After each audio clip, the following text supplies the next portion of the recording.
سنت نے جو اصول وضع کیے ہیں وہ کبھی تبدیل ہو سکتے نہیں ہیں، وہ وہی ہیں، آپ اس کی نوعیت بدل سکتے ہیں۔ اس لیے میں نے عرض کیا کہ ہم چونکہ ایک اصلاحی پروگرام لے کر چلے ہوئے ہیں، آپ سوچتے ہوں گے کہ رمضان شریف بھی آ رہا ہے، اس پر کوئی بات نہیں ہوئی۔ ہر بندے کو پتا ہے روزہ رکھنا ہے، کیا خیال ہے؟ روزہ فرض، 1400 سال سے یہ باتیں ہو رہی ہیں، روزہ فرض ہے، ہر بندے کو پتا ہے رکھنا ہے، اور کیسے رکھنا ہے یہ بھی ہر بندے کو پتا ہے۔ لیکن آپ دیکھیں کہ کاروبار کی جو کہ ہم بات کر رہے ہیں یہ روزے سے بھی ریلیٹڈ ہوگا۔ ہمارے مسلمان بھائی اللہ ماشاءاللہ اب چھریاں تیز کر رہے ہیں، کاروبار ہے نا، چھریاں تیز کر رہے ہیں، اور جن چیزوں کی ضرورت ہونی ہے رمضان المبارک میں آپ دیکھنا ان کی قیمتیں آسمان پہ چڑھ جانی ہیں، ذخیرہ اندوزی شروع ہو چکی ہوگی۔ بلکہ مجھے پچھلے مہینے دکاندار نے کہا چینی لے لیں 2 مہینے کی، رمضان میں 100 روپے کلو ہو جانی، یعنی یہ حال ہے، 100 روپے کلو ہو جانی، آپ لے کے رکھ لیں۔ میں نے کہا پتہ نہیں رمضان تک پہنچنا بھی ہے یا نہیں پہنچنا، دیکھیں گے، اللہ بہتر کرے گا۔ تو یہ کاروبار چونکہ ایکسپینڈ ہوتا ہے، رمضان میں چیزوں کی ضرورت بڑھتی ہے، تو میں تو اس طرح کے موضوع ڈسکس کرنے کا عادی ہوں۔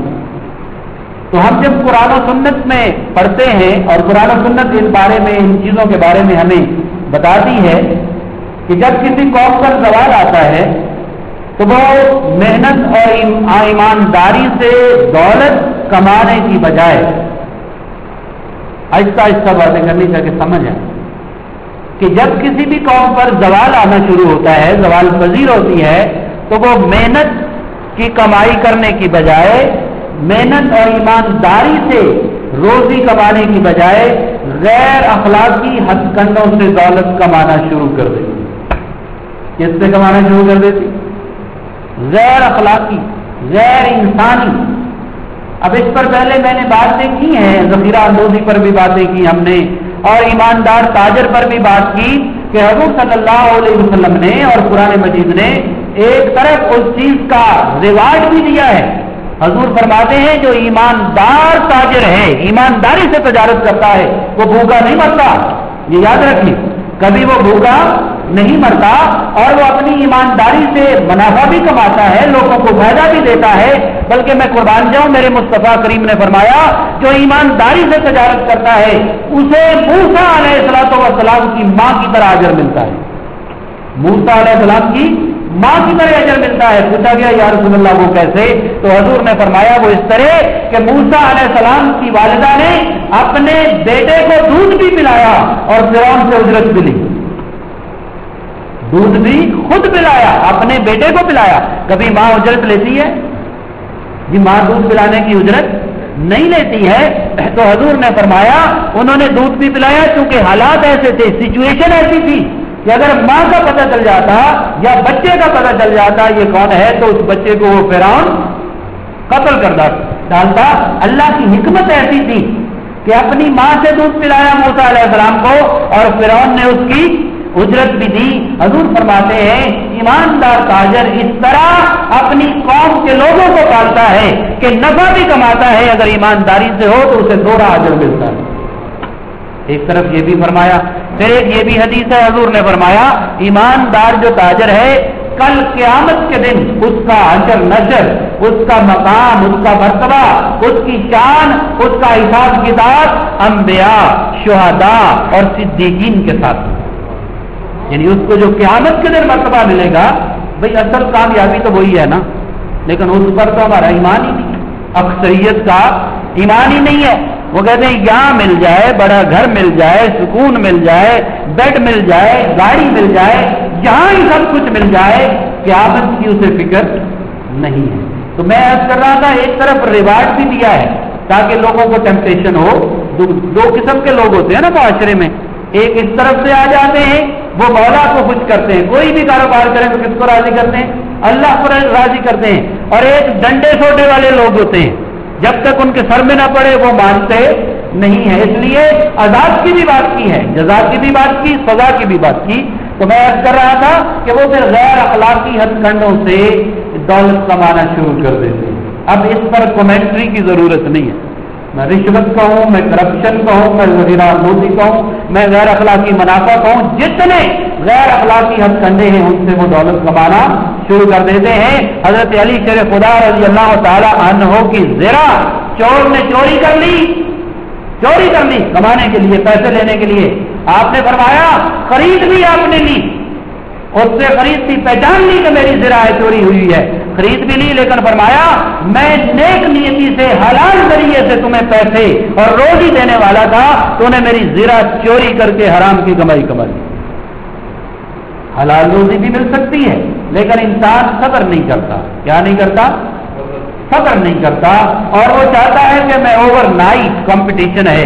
اور آج کل ہمارے ملک کا جو حال ہے، اس میں ہر بندہ، ہر سرکاری افسر ایمانداری سے بات کریں، کوئی پرائیویٹ کمپنی ڈوب رہی ہے جی، ڈوب رہی ہے، اور اب ریلوے کو بیچنے کے اور خود خریدنے کے چکر میں ہے وہ جا.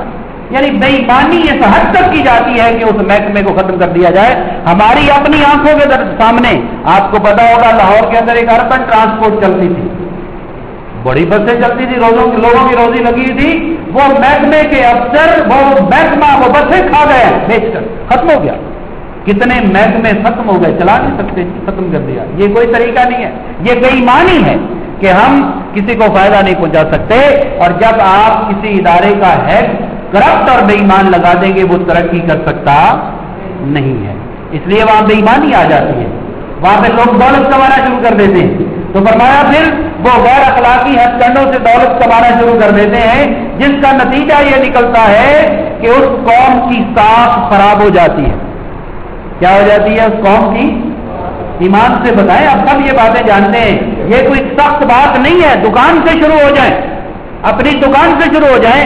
میں ایسے بھی دکانداروں کو جانتا ہوں، لوگ 10-10 میل دور چلے گئے ہیں، وہاں سے خریدنے انہی کے پاس آتے، پیٹرول ساڑ کر آتے ہیں، جلا کر آتے ہیں، جناب گاڑی چلا کر آتے ہیں. لینا وہیں سے ہے، کیونکہ چیز اچھی ملے گی، ٹھیک ملے گی اور ٹھیک منافع بھی ملے گی، صاف بن جاتی ہے. اور ہماری نیشنل صاحب کا یہ حال ہے، یہ ایک ایک لفظ پر تقریر کرنے والی ہے. ہماری قومی صاحب کا یہ حال ہے، چاول پروڈیوس ہمارے ملک میں ہوتا ہے. ہمارے مسلمان ممالک ہم سے چاول براہ راست نہیں خریدتے. کیوں نہیں خریدتے بھلا؟ چاول اچھا ہے ہمارا، دنیا میں اچھا ہے، مانا گیا ہے، لیکن ہم انڈیا کو دیتے ہیں، ہم بنگلہ دیش کو دیتے ہیں، اور وہ ہمارے اسلامی بھائی وہاں سے خریدتے ہیں. وہ کہتے ہیں پاکستان والے تاجر بے ایمانی کرتے ہیں، اور ان کی چاول کی بوریوں میں سے 5-5 کلو کی، 2.5 کلو کی اینٹیں نکل آتی. بھائی کتنا کما لے گا؟ 50 کلو کا توڑا ہے، کتنی اینٹیں ڈال لے گا، کتنی ڈنڈی مار لے گا؟ لیکن اس نے قومی ساکھ کا بیڑا غرق کر دیا. کیا کر دیا؟ قومی ساکھ کا بیڑا غرق کر دیا. تو اس لیے فرمایا کہ ساکھ خراب ہو جاتی ہے، دکان کی ساکھ خراب ہو جاتی ہے، اور پھر قومی لیول پر اگر تجارت ہو تو پھر اس کی خراب ہو جاتی ہے. آپ نے سودا کسی اور مٹیریل کا کیا تھا، قیمت کسی اور مٹیریل کی لگائی تھی، اور جب اس میں سے 1000 پیس آپ نے تیار کیا، اس میں 10 دوسرے ڈال دیے. بھئی 10 سے تمہیں کیا مال بنا لینا؟ ڈالتے ہیں لوگ کہ نہیں ڈالتے ہیں؟ جی شرٹ ڈال دی، خراب ڈال دی، کپڑے کا کاروبار کیا، ایک کام خراب ڈال دیا. چینی آپ نے لینی تھی، اس میں باریک مکس کر دی، کوئی آٹا مکس کر دیا، پتہ نہیں کیا کیا. مثلاً آپ نے ایک توڑا مرچوں کا ہے اور مسلمانوں نے کھانی ہے. میں حیرت سے یہ بات کہتا ہوں کہ یورپ کے اندر میڈیسن کے اندر اور خوراک کے اندر وہ ملاوٹ کو برداشت، اور ہم کیا کریں؟ یعنی ایک مرچیں کھانی ہے، ہنڈیا میں کتنی ڈل جاتی ہیں جی؟ آپ تو پکاتے نہیں ہے نا، مجھے پتہ ہے. اگر 1 کلو ہو نا، کلو سبزی ہو تو چمچ یا 1.5 چمچ مرچ جو ہے وہ ڈل جائے گی.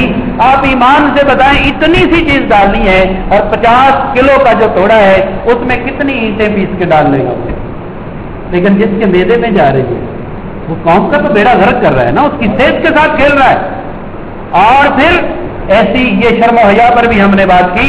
شرم و حیا اگر ہو، ایک بندہ بیچارہ، ایک اس میں ہارٹ اٹیک ہوا ہے اور ڈاکٹر نے کہا 5000 یا 25000 کا ٹیکہ لگواؤ، اور اس نے لگوا لیا، پھر بھی سروائیو نہیں کیا.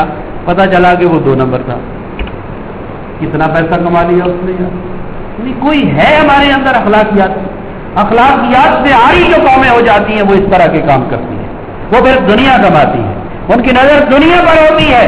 یاد رکھیں، جس کی نظر دنیا پر ہوتی ہے رب اسے دنیا بھی عطا کرتا ہے.